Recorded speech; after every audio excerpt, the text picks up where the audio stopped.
어제 이화영 전 경기도 평화부지사의 재판이 있었습니다. 이 전 부지사의 진술 변화에 시선이 쏠리고 있는데 쌍방울이 경기도를 대신해 북한에 전달한 800만 달러 가운데 스마트팜 비용 500만 달러는 일단 제외하더라도 이재명 대표의 방북 비용 300만 달러는 쌍방울이 대신 전달했다는 내용을 이 대표도 알고 있었다고 이화영 전 부지사가 진술했다는 겁니다. 지금부터 네 분의 출연자들과 함께 자세하게 이야기해 보겠습니다. 반갑습니다. 안녕하세요. 자, 때문에 검찰은 8월 초쯤 이 대표를 소환하겠다는 방침도 세운 것으로 전해지고 있는데 관련 발언부터 들어보겠습니다. 쌍방울과 이재명은 대체 무슨 관계입니까? 연연이라면 이거 내이 사이인 거예요. 도대체 저는 김성태라는 얼굴도 못 보겠거든요. 대북 송금 과정이 또 뭐 아태협이라든가 뭐 이런 게 좀 관련이 돼 있고 저희가 뭐 상상하지 못하는 뭐 그런 여러 가지 얘기들이 또 나올 수 있겠다 싶습니다. 대북 송금 300만 달러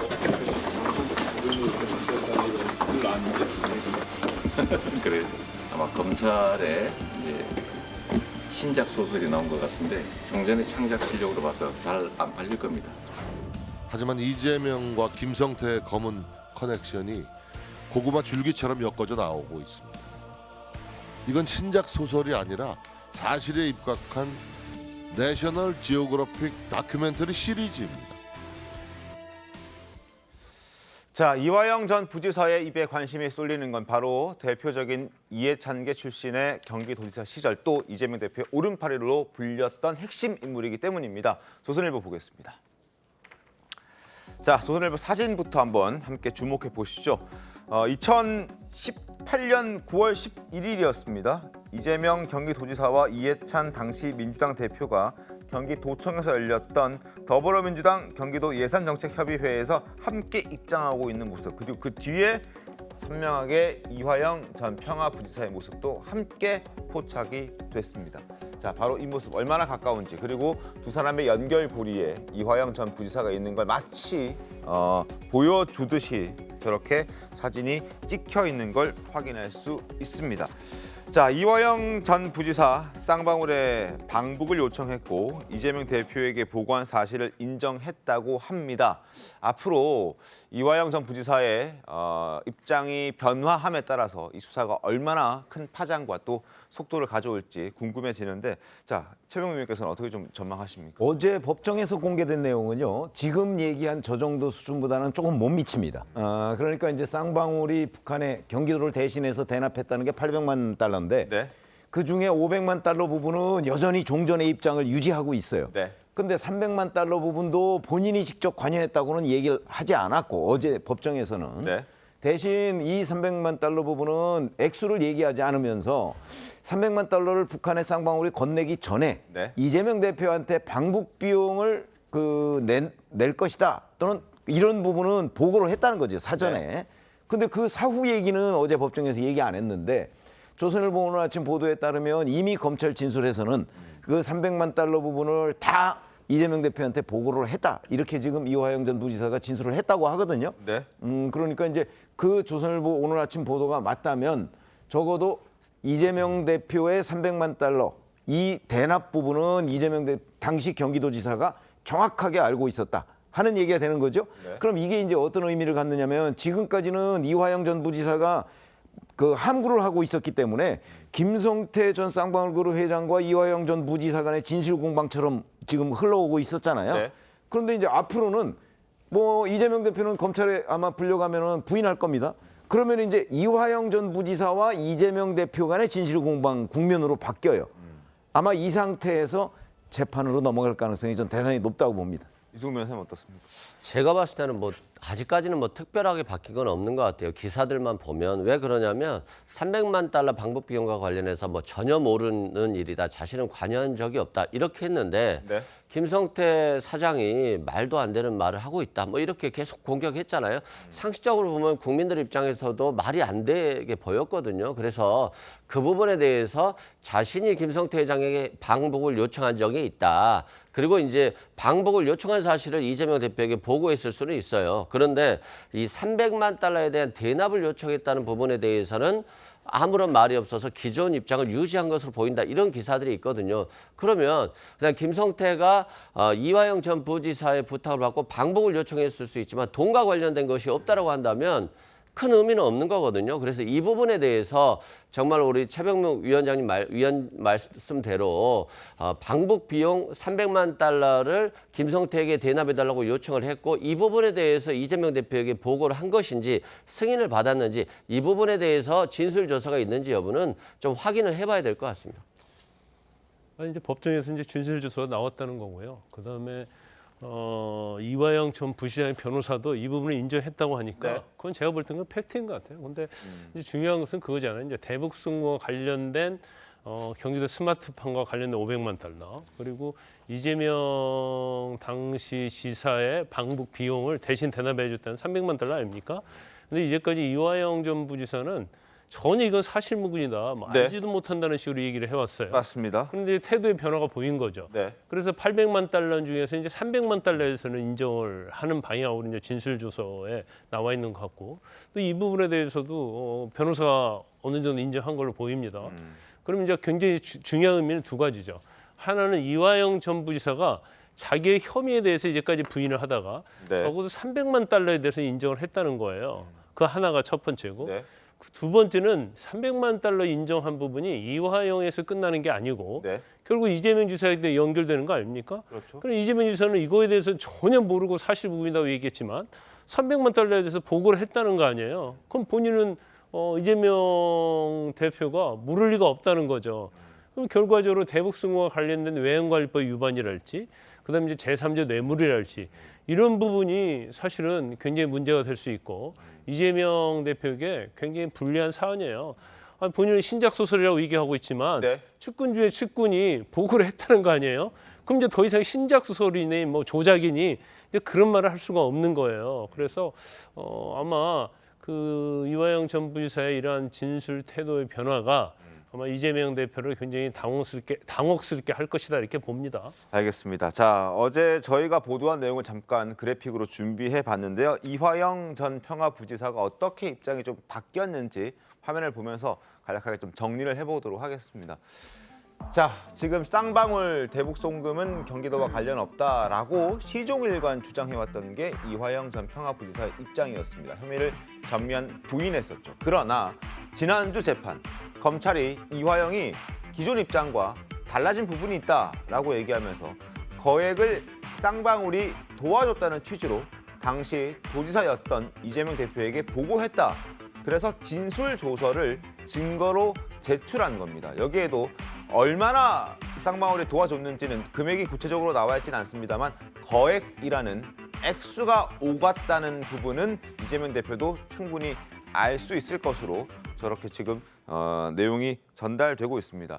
자, 경기도가 쌍방울을 통해서 이재명 대표의 방북을 추진한 이유는 바로 이 부분 때문입니다. 2018년 9월 문재인 전 대통령이 대거 방북단을 이끌고 북에 갔는데 그때 이재명 대표가 방북단에서 제외됐기 때문입니다. 그래서 직접 방북을 추진할 필요성이 있었던 겁니다. 과거 이재명 대표의 얘기와 함께 들어보도록 하겠습니다.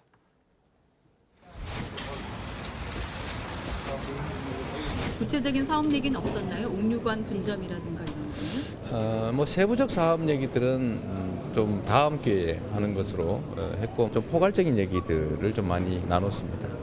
이재명 도지사의 그 방북 초청과 관련해서는 여러 차례 북측에서 초청 의사를 밝혔습니다. 이재명 도지사가 육로로 평양을 방문하고 싶다고 그랬더니 이종혁 원장께서 다른 경로로 좀 더 일찍 오는 게 좋지 않겠느냐 이런 함께 평양을 방북할 그럴 날이 머지않아 오지 않을까 이렇게 생각을 하고 있습니다.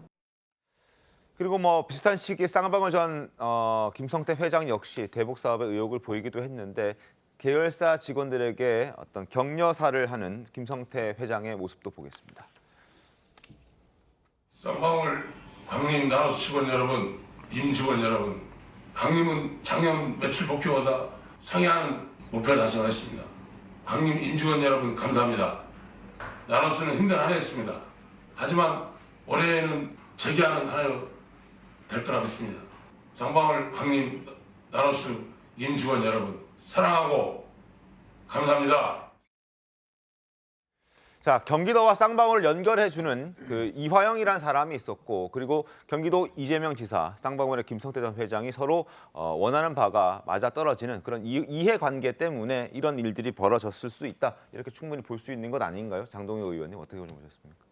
뭐 그런 측면이 있다고 생각을 합니다. 네. 그리고 지금 이와 같이 이제 이화영 전 부지사의 진술이 바뀌는 데는 네.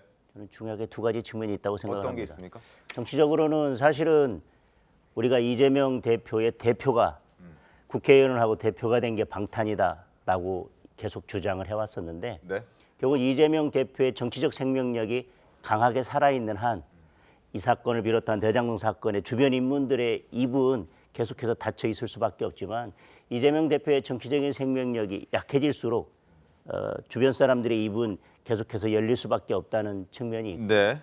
수사를 진행하다 보면 처음에는 뭐 강력하게 부인을 하지만 다른 관련자들의 일관된 진술에 부딪히거나 아니면 대리 신문을 하거나 아니면 검찰에서 객관적인 증거들을 제시하다 보면 본인이 아무리 부인을 한다고 해도 그 논리적인 부분이나 아니면 다른 주변 상황에 의해서 도저히 자기가 부인하는 것을 계속해서 방어할 수 없기 때문에 결국은 수사가 진행되다 보면 거짓이 진실을 이길 수 없고 결국은 진실은 드러날 수밖에 없기 때문에 네. 진술이 바뀔 수밖에 없는 경우들이 많이 있습니다.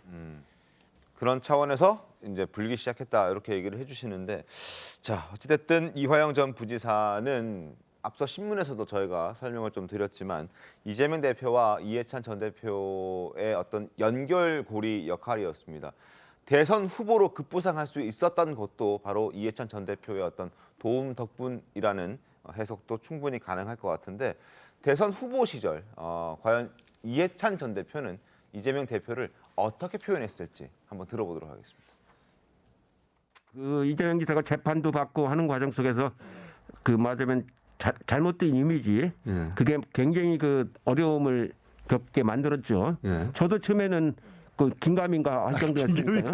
몇 년도까지 긴가민가 하셨어요? 8년도까지 그래요. 제가 당대표 돼가지고 경기도 지사하고 정책 협의회를 많이 하거든요. 그때서요? 예, 그때 내가 해보니까 이거 보통 얘기가 아니구나. 저도 뭐 이런 사람이 있나 좀 예, 걱정도 하고, 그러나 우리 당 소속이기 때문에 제가 전당대회 때 보호는 했어요. 자, 지금 조금 전에 장동혁 의원께서는 이화영 전 평화부지사가 이렇게 입장을 바꾸게 된 배경에는 이재명 대표의 어떤 정치적 입지가 지금 좀 점점 작아지고 있다. 그렇기 때문에 지금 입장을 바꿨을 것이다. 그리고 또 하나는 증거와 진술에 의해서 더 이상 거짓으로 버틸 수 없기 때문에 이제는 진실을 실토한 것이다. 이런 표현을 좀 해주셨는데요. 어떻게 보십니까? 최병 의원도 비슷한 그렇죠. 의견이죠? 아니 그 대개 이제 거기에다가 하나 좀 추가하자면 김성태 전 쌍방울그룹 회장이 굉장히 상세하게 지금 진술을 하고 있어요. 뭐 날짜, 시간 아니면 전체적인 분위기 이런 것까지 진술을 하고 있기 때문에 아마 이화영 전 부지사가 뭐 둘이 호용호제하는 사이라고 그랬잖아요. 그렇기 때문에 그 더 이상 버티기가 쉽지 않았을 거다 하는 부분이 있고, 그다음에 이화영 전 부지사 자체가 사실은 정치를 오래 하다 보니까 아마 이런저런 여러 가지 다른 비리 같은 것도 굉장히 많을 거예요. 어찌 보면 그런 것들을 좀 그 일부 숨기려고 하다 보면 사실 본인이 지금 드러난 부분은 시인을 안 할 수가 없을 거거든요. 이게 아주 현실적인 이유입니다. 그런 점에서 아마 이화영 전 부지사가 그 지금 이렇게 털어놓기 시작한 것 아닌가. 그리고 현재 구속 상태가 지금 오래 지속이 되고 있잖아요. 그러면 이제 이게 왜 흔히 재수의 딜레마 얘기를 하잖아요. 남들이 뭐라고 이제 똑같은 혐의를 받고 있는 공범자들 뭐 이런 사람들이 뭐라고 얘기하는지에도 굉장히 많이 신경 쓰여서 나중에 잘못하면 본인 혼자 다 덤터기를 써야 돼요. 이화영 전 부지사는 지금 그런 걸 원하고 있지는 않을 거거든요.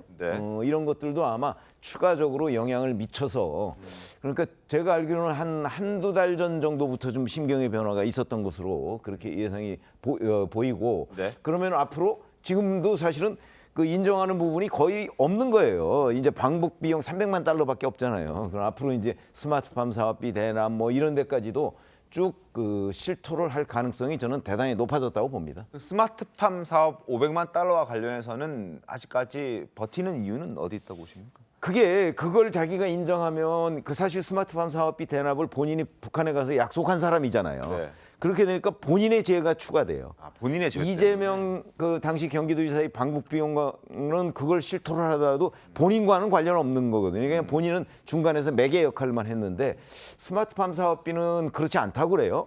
그러니까 저거는 본인에 대한 방어도 되는 거죠. 네. 그러나 그 방어도 한계가 있을 것이다 이렇게 봅니다. 근데 이 사건을 보면 지금 이화영 부지사가 범죄 사실을 인정했다는 얘기가 없어요. 그렇기 때문에 결과적으로 이 300만 달러에 대한 방북 비용도 지금 부인하고 있다고 보면 될 것 같고요. 검찰 입장에서 보면 미세한 입장이 변화가 있으니까 좋다고 볼 수도 있지만 또 아직은 과제가 많이 남은 것 같아요. 어떤 거냐면 예를 들어서 스마트팜 비용과 관련해서도 500만 달러잖아요. 근데 이게 경기도가 스마트팜 비용을 안 주니까 북한에서 엄청 화를 냈다는 거잖아요. 그래서 이화영 부지사에게 하도 화를 내니까 김성태 씨가 왜 우리 형한테 화를 내냐. 내가 책임지겠다라고 했다는 거잖아요.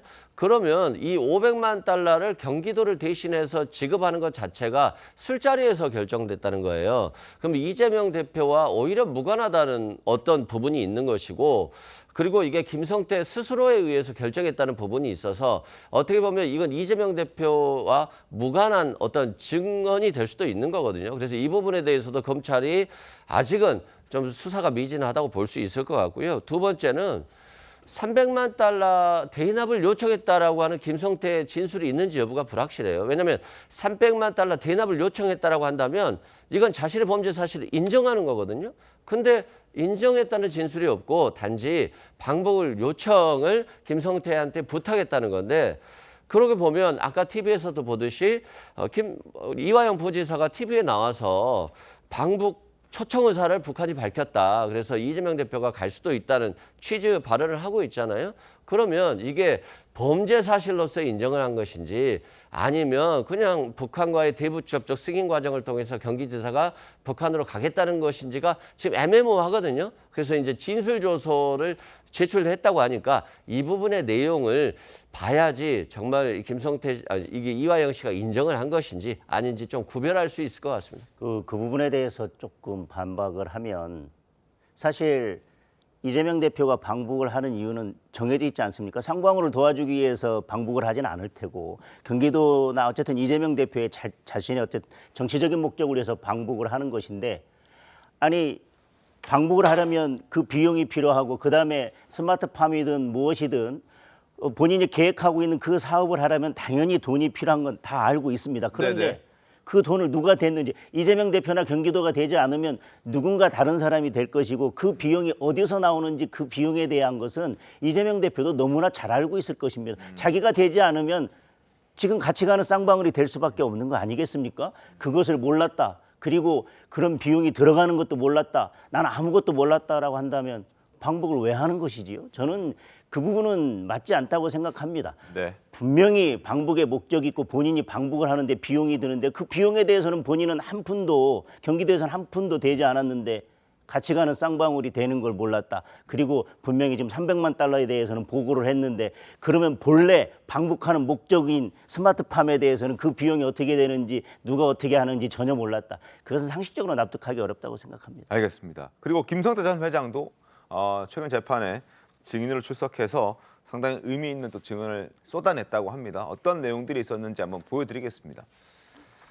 자, 어제 이화영 재판에 출석했습니다. 북한에 500만 달러를 주는 건 이건 이제 그 스마트팜과 관련된 내용이죠. 이재명과 경기도에 잘 보이고 싶은 마음도 있었기 때문이다. 쌍방울도 북한에서 사업을 해보고 싶었고 저희 뒤에 경기도가 있고 경기도 뒤에 강력한 대권 주자 이재명이 있기 때문이었다. 이런 걸 보여주고 싶었다. 그래서 이재명과 경기도에 잘 보이고 싶은 마음이 자신의 지갑에서 500만 달러를 꺼내게 했다. 이런 얘기를 지금 김성태 전 회장이 어제 이화영 부지사의 재판에 증인으로 출석해서 저런 얘기를 내뱉은 겁니다. 어쨌든 800만 달러 모두 뭐 방북 비용이라든지 스마트팜 비용이라든지 모두 이재명 대표를 위해서 본인은 썼다. 그런 목적이 있었다. 그리고 이재명 대표를 고려하지 않은 게 절대 아니다라고 강력하게 주장을 지금 하고 있는 그런 상황이거든요. 김광선 변호사님 어떻게 좀 봐야 됩니까? 근데 500만 달러, 300만 달러 이게 작은 돈이에요. 그러면 술자석에서 내가 대신 내줄게. 뭐 별거 아니야. 그렇게 낼 수 있는 돈이 아니잖아요. 네. 그럼 쌍방울의 목적이 있는 거고 경기도하고 이재명 지사는 이재명 지사의 목적이 있는 거예요. 그럼 아 그래 500만 달러 대신 내준다 보니까 얼마나 고맙겠습니까? 그럼 당연히 이화영 전 부지사하고 지금 김성태 회장은 굉장히 막역한 사이라는 거 아니에요? 네. 그러면 거기에 대해서 그냥 내줄 수는 없는 거죠. 쌍방울 쌍방울대로 어떤 이익을 위한 것이고 경기도나 이재명 대표나 이화영 전 부지사는 본인들 이익을 위한 거예요. 그래서 또 통화도 했다는 거 아니에요. 잘해보라고. 그다음에 처음에 그 돈을 내주기 직전에 한번 약속이 또 어그러졌고 그다음에 돈을 내준 다음에 또 2번 약속했는데 뭐 여러 가지 이유 때문에 뭐 당선 무효형이 나온다랄지 아니면 뭐 변호사 대납 이런 것 때문에 만나지 못했다는 거 아니에요? 직접 만나지만 못했지 이화영 전 부지사 통해서 이런 일이 이루어졌다고 볼 수밖에 없고 이화영 전 부지사가 김성태 회장을 뭐 심야에서 만났는데 아니 부지사가 심야 가는데 지사에게 보고 않고 가요? 공문결제 다 할 거 아니에요. 가는 이유가 있을 거 아닙니까? 네. 그러면 이건 뭐 모를 리가 없다는 것은 말이 되지 않는 거예요. 그래서 저는 이제 개인적으로 볼 때 이화영 경기부지사에 대한 재판에 있어서는 네. 대부분이 다 유죄 판결이 날 것이다.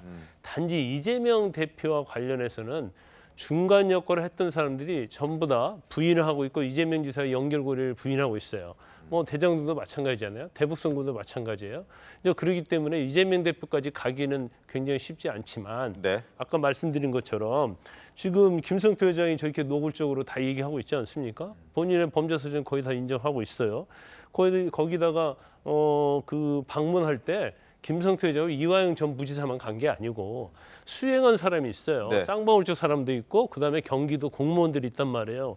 그런 거에서 명백히 드러나는데도 불구하고 이화영 전 부지사가 저걸 전체적으로 부인한다. 이것은 정치의 의도라고 볼 수가 없고 그래도 일부라도 300만 달러에 대해서는 이재명 대표에게 얘기를 했다고 보고를 했다고 얘기를 하기 때문에 검찰이 이제 이러한 단서를 가지고 이재명 대표와 어떤 연결고리를 어떻게 찾느냐 이것은 뭐 수사 역량과 의지에 달려 있다고 봅니다. 알겠습니다. 그래서 8월 초쯤에는 뭐 소환도 이루어질 수 있다라는 전망이 나오고 있는데 한번 지켜보도록 하죠.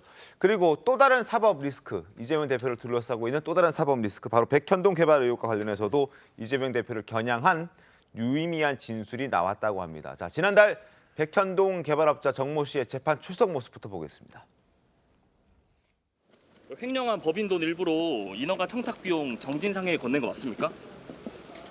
어떤 거 오늘 소명하실 계획이세요? 억울한 거 없으십니까? 하고 싶은 말씀 없으십니까? 자, 관련해서 한국일보 보겠습니다. 신문 펼쳐보시죠. 로비스트가 요구한 200억. 자, 여기서 로비스트 바로 김인섭 씨입니다. 이 김인섭 씨도 이재명 대표의 측근으로 알려져 있죠. 김인섭이 요구한 200억, 절반은 이재명, 정진상이 갖는다고 생각했다. 그러니까 200억이 다 김인섭으로 들어간다 생각하지 않았다. 이 정모 씨는 이건 일부는 이재명과 정진상으로 간다고 생각했고 그리고 그런 얘기를 법정에서 증언했다고 합니다. 김인섭 씨는 물론 청탁이 없었다라고 부인하고 있지만 어찌됐든 이재명 대표에게는 불리한 증언이 나왔습니다. 어떻게 보셨습니까? 결정적으로 불리한 부분인데 이제 저거를 김인섭 씨가 사실은 확인을 해줘야 되는 거예요. 그렇죠? 저거는 이 정모 씨는 백현동의 시행업자예요. 네. 시행업자로서 이제 자기가 뭔가 백현동 이 한국식품연구원 부지를 용도 변경을 하려고 하는데 영 안 되잖아요. 안 되니까 이제 이 성남시 일대에서 뭐 일종의 허가방으로 통하는 그렇죠, 이 김인섭 씨를 이제 접촉을 한 거죠. 그래서 2015년 1월에 김인섭 씨를 영입해요. 네. 영입하고 났더니 바로 그때부터 8, 9개월 만에 이 용도 변경이 일사천리로 이루어져요. 4단계나 상향되고. 4단계나 상향되고 뿐만 아니고 뭐 임대주택 비율도 확 줄어들고 뭐 이렇게 돼서 일이 이루어진단 말이죠. 그러니까 이전에 김인섭 씨는 이 정모 대표라는 사람한테 자 내가 이걸 해주면 200억을 달라고 얘기를 했고 네. 그게 이제 이 정모 씨가 어제 법정에서 증언한 내용이에요. 맞습니다. 200억을 달라고 얘기했고 실제 77억은 갔어요. 그러면서 이제 김인섭 씨가 이 정 대표한테 그랬다는 거죠. 이 중에 50%는 내 거고 나머지는 두 사람 거다. 이렇게 얘기를 했다는 거죠. 거기에 이재명 성남시장과 그 정진상 당시 실장 얘기는 안 했다는 거예요. 그런데 이제 듣는 이 정 대표는 아니 성남시에서 두 사람이라고 하면 이재명 정진상밖에 더 있느냐. 어차피 저 인허가권자니까 자기가 이렇게 판단을 했다는 거고 실제 또 김인섭 씨가 아니 이거 나 혼자 다 먹는 거 아니라는 거 알지 않나 뭐 이렇게까지 정 대표한테 얘기했다 이런 진술도 지금 나오고 있거든요. 근데 이제 여기에 관건은 정 대표는 그렇게 얘기를 했는데 그러면 이제 김인섭 씨가 이 로비의 그 진상은 김인섭 씨가 다 제일 잘할 거 아니에요. 이 부분을 이제 인정을 해야 되는데 아직 김인섭 씨가 이 부분에 관해서 실토했다는 얘기는 없습니다. 네. 그런데 이제 김인섭 씨도 굉장히 압박을 느낄 거예요. 이 정 대표가 전부 다 공개를 했기 때문에 네. 자, 그다음에 이제 아니면 본인이 자칫 잘못하면 사기죄가 성립될 수가 있어요. 응? 왜냐하면 50%는 내가 갖고 50%는 이재명 정진상 몫이다. 이렇게 얘기했는데 실제 그게 아니었다 그러면 본인이 사기죄가 될 수가 있잖아요. 그래서 아마 김인섭 씨도 굉장한 압박을 느껴서 김인섭 씨가 입을 열 것인가 이런 부분도 굉장히 주목된다 이렇게 말씀드릴 수 있습니다. 알겠습니다. 김인섭 씨는 일단 정 대표와 동업한 관계로서 적법한 절차 내에서 사업에 관여했을 뿐이라고 얘기를 했고 비정상적인 청탁은 없었고 성남시에 대한 영향력도 없었다. 부인한다라고 일단 입장을 밝히고 있긴 한데 어떻게 또 입장 변화가 있을지 한번 지켜봐야 그렇죠. 그거는 지금까지의 입장이죠. 지금 현재까지의 입장입니다. 앞으로 어떤 방향으로 바뀌게 될지는 좀 더 두고 봐야 될 일인데 이재명 대표와 김인섭 씨 의혹에 대해서 어떤 입장을 그동안 취해왔는지 그동안의 목소리 한번 들어보도록 하겠습니다. 이 후보님의 성남시장 선거 선대 본부장을 하신 분이 이 개발 시행업체에 영입이 되니까 산속에 있는 자연 녹지에서 4단계를 띄워가지고 준주거지가 되면서 용적률이 5배가 늘고 그래서 지금 이 업자는 한 3천억 가량의 그 특혜를 받습니다. 저는 연락도 잘 안 되는 사람이 말씀을 일단 드리고 국토부와 식품연구원이 요구하는 대로 법에 따라서 용도를 바꿔준 겁니다. 나하고 정진상하고 친하지도 않는데 110 몇 차례나 통화를 했겠어요. 근데 2015년 9월달에 됐는데 공무원한테 부탁한다? 이게 상식적으로 맞는 얘기요? 장동희 의원님, 일단 먼저 좀 여쭤볼게요. 일단 재판부 입장에서 지금 김인섭 씨가 부인한다 하더라도 지금 정모 씨가 이렇게 구체적으로 진술을 하는데 이게 어떤 유무죄를 가리는데 영향을 주지 못합니까? 어떻습니까? 저는 유무죄를 가리는데 영향을 줄 수 있다고 봅니다. 그 김인섭 씨가 부인을 끝까지 하더라도 네네. 죄를 물을 수 있습니까? 네네. 이재명 대표에게? 저는 충분히 왜냐하면 이 진술 하나만 가지고 사실은 재판을 하는 것은 아니기 때문에 그렇겠지만, 네. 사실은 이것은 이 사건의 핵심을 볼 필요가 있을 것 같습니다. 첫 번째, 지금 이재명 대표가 공직선거법 허위사실로 지금 재판을 받고 있는데 네. 두 가지입니다. 대장동 사건의 핵심은 과연 그것을 기획하고 모든 걸 추진한 핵심이 누구냐라고 하는 건데 이재명 대표는 거기에서 벗어나기 위해서 실무자였던 고 김문기 씨나 관련자들을 모른다고 진술했습니다. 왜? 네. 꼬리 자르기 위해서. 그러니까 그것을 내가 관여하지 않았다라고 하는 건데 백현동에 대해서는 뭐라 했냐면 이것이 특혜 시비가 이르니까 이렇기 때문에 뭐 국토부에서 나는 거의 뭐 협박하다시피 해서 어쩔 수 없이 했다라고 했는데 지금 그것이 사실이 아니라는 겁니다. 백현동 문제에 있어서는 이게 특혜냐 아니냐라고 하는 것이 가장 핵심적인 건데 이것은 서류나 모든 결제에서 기록들이 다 남아있기 때문에 이재명 대표도 이거에 대해서 쉽게 빠져나가기는 어렵다고 생각을 합니다. 다른 객관적인 증거들이 있기 때문에 이런 관련자들의 진술이 있다면 저는 재판에 있어서 결정적인 영향을 충분히 미칠 수 있다고 보고요. 네. 사실은 이것이 지금 진실을 향해 가고 있다고 생각을 합니다. 누가 보더라도 현장을 가서 보면 이 백현동 이 개발 사업은 이게 정상적인 사업이라고 도저히 볼 수 없고 진행 과정을 보더라도 정상적인 진행이라고 볼 수 없는데 그것을 바로 이 정모 씨의 진술이 그것을 한마디로 다 말해주고 있지 않습니까? 저는 재판에 있어서 많은 영향을 미칠 것이라고 봅니다. 네, 제가 보기에는 이 사건도 참 뭐 어려운 부분이 있는 게요. 실제 이제 정모 씨 진술이 이재명 대표와 정진상을 위해서 한 100억 정도는 넘어가는 줄 알았다. 이렇게 하고 김인설부터 200억을 요구받았다는 거잖아요. 근데 이게 200억을 줬어야죠. 근데 주진 않았죠. 두 번째는 실제 합의에 의해서 한 77억 정도 준 걸로 알고 있어요. 그렇다고 한다면 뒤에 정진상, 이재명 대표가 절반을 받아가야 되는데 그 뒤에 뒷배가 굉장히 무서운 사람들이 있는 줄 알면서도 절반도 안 준 거잖아요. 그리고 두 번째로 이재명 대표가 연결됐다라고 하려면 이 77억 중에 이재명 대표나 정진상 측에 전달된 돈이 있어야 되는 거죠. 근데 여기에 대해서 전달됐다는 돈이 나온 게 없는 거죠. 그리고 김인섭 씨는 여전히 진술을 부인하고 있고요. 또 지금 검찰이 질문 중에 당신이 횡령한 금액 이게 다 개인적으로 착복한 것이 아니라 김인섭 씨를 준 거냐는 취지에 대해서 맞다라고 했거든요. 그러면 본인의 횡령 부분도 상당히 양형에 참작할 만한 사유가 있거든요. 그래서 이 한국식품연구원 부지 같은 경우는 뭐 이재명 대표에 대해서도 수사를 하고 있습니다만 또 국토부라든가 그 당시에 VIP도 이 식품연구원이 8차례나 유찰이 되면서 공공기관이 이전해야 되는데 이전을 못하고 있어서 굉장히 시급한 상황이었어요. 그래서 성남시에도 굉장히 많이 요청을 했던 사안이기 때문에 이 사안 자체는 조금 더 지켜봐야 되는 것이지 지금 뭐 이재명 대표가 관련됐다라고 보기에는 뭐 특별한 증거나 진술은 없는 것 같습니다. 그 이재명 대표 관련된 사건의 특징이 있죠. 항상 측근이 통해서 이 일을 했고 측근들은 다 이재명 대표의 연결고리를 부인해요. 다 돈과 관련된 겁니까? 그리고 측근들은 다 구속이 됐어요. 한 명도 빠짐없이. 예를 들어 지금 백현동도 김인섭 씨도 선거대책본부장이지 않았습니까? 네. 이 사람 구속돼 있단 말이에요. 돈 받은 혐의로. 근데 이 사람들 계속 이재명 대표의 연결고리를 부인하고 있죠. 대장도 마찬가지죠. 정진상, 측근 중에 측근이라고 하는 거잖아요.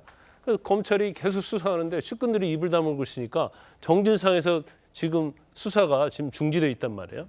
그다음에 대북송금 마찬가지죠. 이화영 경기부지사가 또 측근 중에 측근 아니에요?